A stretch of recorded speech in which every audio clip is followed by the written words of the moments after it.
I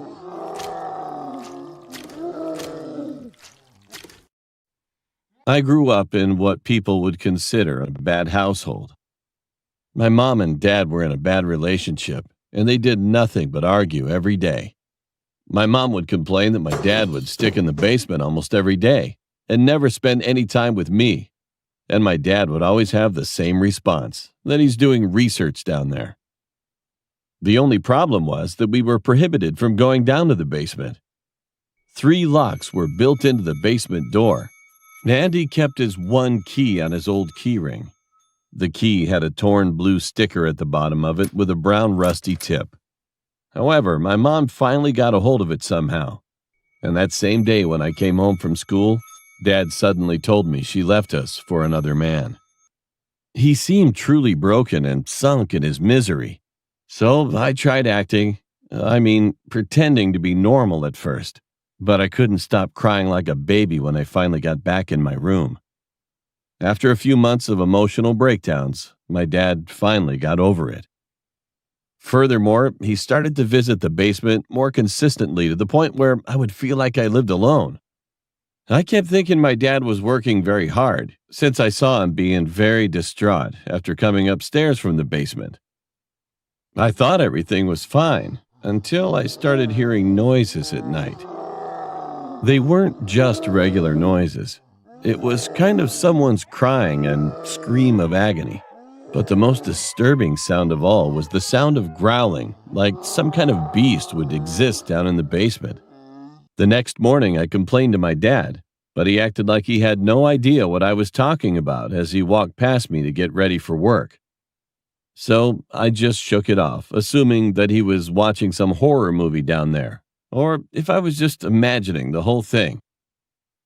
I went back to my room.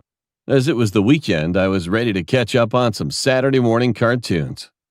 I turned on my TV, and as I got ready to change the channel, I heard a familiar name. The news reporter was naming over 40 missing people in our town, and my mom was one of those names as they briefly showed her picture and information.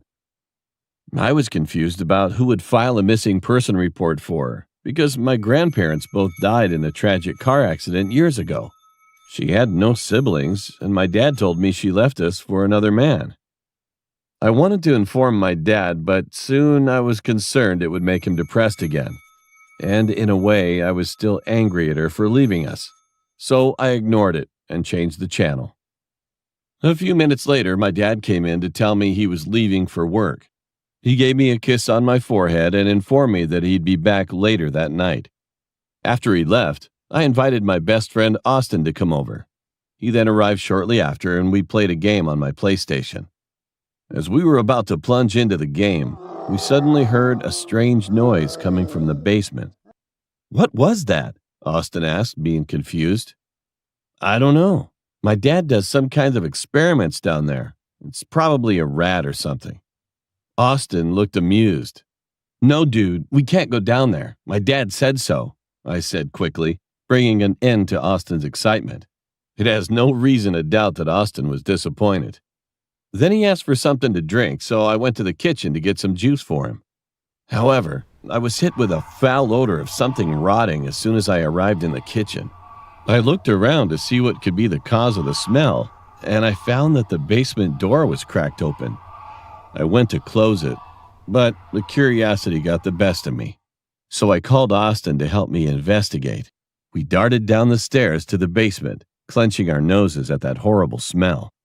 It was dark until Austin found a light switch and quickly flicked it on. However, we had to regret our decision instantly after we saw the inside of the basement. There were people hanging from hooks with random limbs missing. As we were standing in horror, Austin clenched my shirt strongly.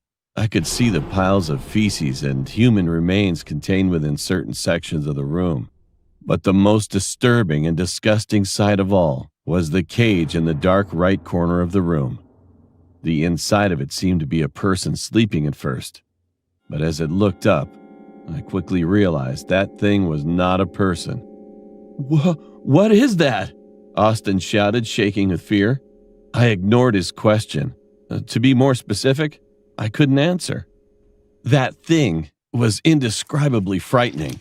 It looked like a deformed human with its mouth filled with crooked and ragged teeth covering a majority of its face. Its face pointed outward, with creases where the nose should be. The eyes were bulging out of its head as it fixated its glance toward Austin and me. "Food," it said to us slowly with excitement and a malicious voice. Then it started clawing at the iron bars of the cage with its needle-like hands. I sat there in horror until Austin grabbed my wrist. We ran up the stairs scrambling for the escape and shut the door. After I made sure it was perfectly locked, I saw Austin sitting on the carpet floor with his knees to his chest. Once we had a few moments of silence, I then finally realized what really happened to my mom and those missing people in our town. At that instant, Austin muttered like this: "Your dad, he was feeding those people to that thing. Now, what should I do now?"